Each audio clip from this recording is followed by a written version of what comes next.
Praise the Lord, जय मसीह की। स्वागत है आपका एक और बार विजनरी रेडियो टीवी के इस खास प्रोग्राम जिसका नाम है द फेथ हिस्ट्री शो।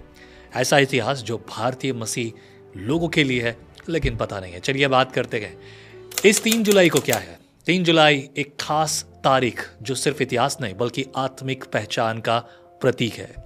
ये दिन है इंडियन क्रिश्चियन डे। जी हाँ, भारतीय मसीह दिवस। क्यों है भारतीय मसीह दिवस? यह दिन उस शहीद को याद करने का, स्मरण करने का है जिसका नाम है प्रेरित थॉमा। जी हाँ, थॉमस को याद करने का, जिन्होंने भारत में यीशु मसीह के शुभ समाचार को सब तक पहुंचाया, कोने कोने तक पहुंचाया। और आज के दिन तक भारत में शुभ समाचार की सेवा की शुरुआत प्रेरित थोमा के द्वारा मानी जाती है। इसीलिए ये है 3 जुलाई भारतीय मसीह दिवस।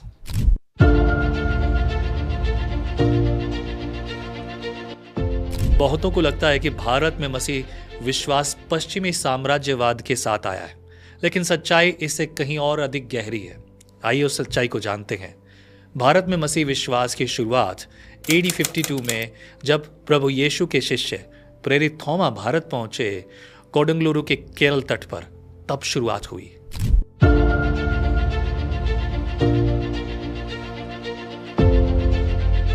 यह वही समय था जब रोम के जहाज मानसून हवाओं के सहारे मलाबार के तट पर व्यापार करने आते थे।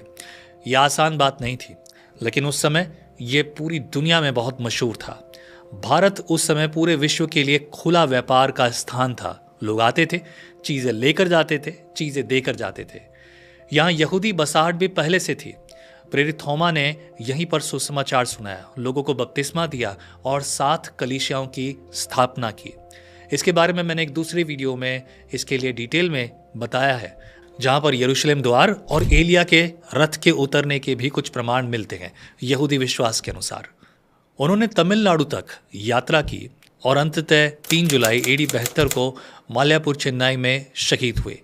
आज भी यह उनका कब्र स्थल है जो सदियों से सेंट थॉमस माउंट कहलाता है।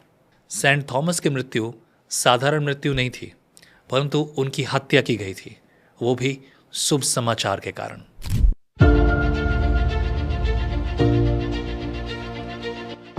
कई इतिहासकार स्ट्रैबो, पोटलेमी, प्लिनी और पेरिप्लस जैसे विद्वानों ने प्राचीन भारत में व्यापार और यहूदी बसाहट का उल्लेख किया है। यह बताता है कि भारत और मसीहत का बहुत गहरा संपर्क और जो रिश्ता वो कैसा है और वो कब हुआ, ये बहुत पुराना है, ये नया नहीं है। भारत में मसीह विश्वास कोई विदेशी आयात विचार नहीं है। ये एक प्राचीन आत्मिक धरोहर है जो सीरियन कलीसियाएं, मलाबार चर्च और मार्थोमाइट चर्च और मलंकारा इवेंजलिकल चर्च और भी कई सारे कलीसियाएं आज भी थोमा को भारत के लिए शुभ समाचार की नींव मानते हैं, जो कि पूरी तरह सच भी है। इस बात में कोई शक नहीं है। इतिहास की बहुत सारी पुस्तकों में इसका वर्णन हमें देखने को मिलता है।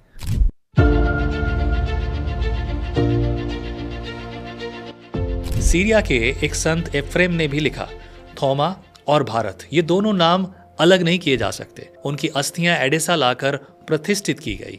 भारत में मसीहत ने धर्म नहीं लाया बल्कि शिक्षा, चिकित्सा, सामाजिक न्याय और प्रेम का बीज बोया। लेकिन अफसोस बहुत से लोगों की सोच और विचार बहुत अलग हैं।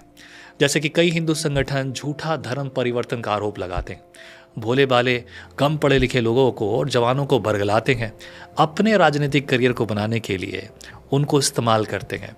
क्योंकि जब तक पब्लिक में हो हल्ला नहीं होगा तब तक उनको कौन पहचानेगा, और जब नहीं पहचानेगा तो वोट कैसे मिलेगा, और वोट नहीं मिलेगा तो जनता का पैसा अपनी जेबों में कैसा भरेगा। इसके बाद ये सब शुरू होता है, ऐसे नेताओं का गुंडा राज। और तो और आप समझ ही गए होंगे कि ये कैसे धर्म परिवर्तन का मुद्दा नहीं है, ये तो नोटों की राजनीति है। खैर जाने दीजिए, मुझे लगता है कि आपको इस बात में ज़्यादा दिलचस्पी नहीं होगी।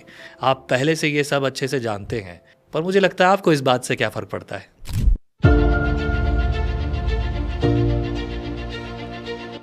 पहली महिला विद्यालय 1819 में कोट्टायम में बना था, जो कि मसीह लोगों ने बनाया था। डफ एंड डम स्कूल, जो मूक बधिर जो लोग हैं, जो देख नहीं, बोल नहीं सकते, जो सुन नहीं सकते, उनके लिए 1884 में मुंबई में ये स्कूल बनाया गया।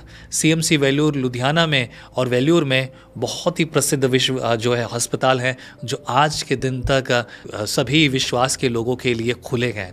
गांधी जी भी मिशन स्कूल से प्रेरित हुए और उन्होंने इसके बारे में बहुत सी बातें अपनी जीवनी में और अपनी किताबों में लिखा है।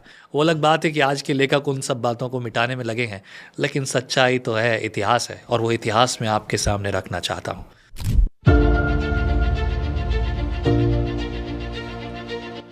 मसीह सेवकों ने आदिवासियों और दलितों के बीच में जाकर उन्हें नई आशा दी, उन्हें सिखाया, पढ़ाया, उनकी भाषाएं सीखी, उनके लिए स्कूल खोले, उन्हें सच्ची आत्मिक मुक्ति दी। वो बंधुआई और वो बंधन जिसमें वो खुद गिने नहीं जाते, उनसे बाहर निकाला। और तो और मसीह सेवकों ने सती प्रथा, कन्या हत्या, जातिवाद और अन्य कुरीतियों के विरुद्ध भी आवाज उठाई। ऐसी ऐसी चीजें जिनके बारे में अगर आज आप सुनेंगे तो कानों से खून बहने लगे। शिक्षा के क्षेत्र में क्रांति केवल मसीह लोगों की समर्पण और उनकी सेवकाई से आई। और अगर हम शहरामपुर कॉलेज की बात करें, 1818 में सेंट जेवियर वो शुरू हुआ था, सेंट जेवियर एमएससी, और उसके अलावा कई ऐसी संस्थाओं की शुरुआत की गई जो कि केवल मसीह सेवकों ने रखी।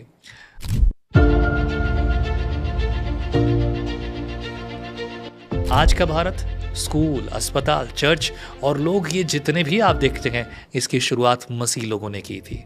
आज भारत में मसीह 2.3% है, लेकिन उनका योगदान जो इतना विशाल है, जो लगभग 85% मसीह अस्पताल ग्रामीण क्षेत्रों में है, हजारों स्कूल और कॉलेज, अनगिनत सेवा संस्था, HIV, अनाथालय, विधवा सेवा केंद्र, ये बहुत सारे माध्यमों से उन्होंने भारत में सेवकाई की। और शुरुआत सेंट थॉमस के द्वारा हुई थी, उनके विश्वास के द्वारा, उनकी प्रेरता से हुई थी। मुझे लगता है कि लोगों को अभी भी इस बात से कुछ फर्क नहीं पड़ता, परंतु मैं बोलूँगा, ये मेरा काम है सच्चाई और इतिहास को आपको बताना।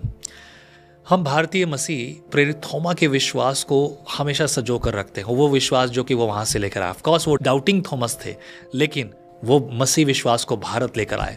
हम भारत के निर्माण में अपने हिस्से पर गर्व करते हैं कि हाँ, भारतीय मसीह ने इस सेवा जो है भारत के लिए की। हमारी सेवा, हमारी शिक्षा, हमारा प्रेम भारत और परमेश्वर दोनों के लिए है। हम भारत के लिए प्रार्थना करते हैं, घुटने टेक कर परमेश्वर से मांगते हैं। ये आपकी और मेरी सेवा है जो प्रभु परमेश्वर ने दी है। और इसी सेवा को लेकर थॉमस भारत में आए और उन्होंने बहुत सारी जगह सेवकाई के कार्य किए। आज भारतीय मसीह दिवस यानी कि इंडियन क्रिश्चियन डे की मैं आपको बधाई देना चाहता हूँ। प्रेरित थोमा की याद में हम प्रतिज्ञा करें कि हम अपने देश और परमेश्वर की महिमा के लिए खड़े रहेंगे, उसकी सेवा करेंगे, चाहे जो हो जाए। आप कहाँ से हैं और आपके क्षेत्र में मसीह विश्वास कैसे पहुँचा, कैसे शुभ समाचार की सेवा आपके क्षेत्र में हुई, कमेंट में ज़रूर लिख कर बताएं। यदि आप प्रेरित हुए हैं इस वीडियो से तो इस वीडियो को औरों को भी भेजिए, ताकि लोग भारत के इतिहास के बारे में और इस मसीह दिवस के बारे में जान सकें और अधिक प्रेरित हो सके। और यदि आपको प्रभु परमेश्वर ने बोझ दिया है, आपको ये प्रोग्राम अच्छा लगा है, तो आप अपनी ऑफरिंग्स हमें नीचे लिखे नंबर पर भेज सकते हैं, ताकि हम सेवकाई के और नए नए प्रोग्राम